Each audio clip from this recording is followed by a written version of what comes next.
You know, one of the things you talked about in the annual letter was stock buybacks of Berkshire Hathaway. Right. And for the first time, you told people to call Mark Millard in your office outright if they have $20 million worth of Berkshire shares and they're ready to sell. Right. That's a really unusual move. Why did you do that? Well, we did it because it's very hard to buy blocks in the market of Berkshire. We practically never see blocks, except we do see them from estates or occasionally.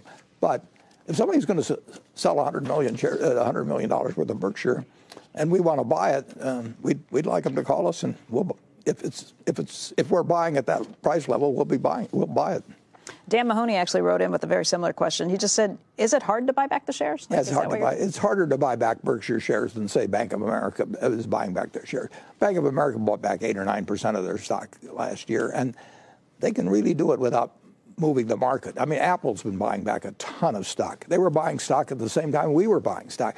But it was easier for us to buy Apple stock, even though Apple itself was buying a lot of stock, than it is to buy Berkshire. Berkshire is, well, it's held by people that really plan to keep it. I think the amount of speculation in Berkshire stock is relatively low compared to most stocks. And so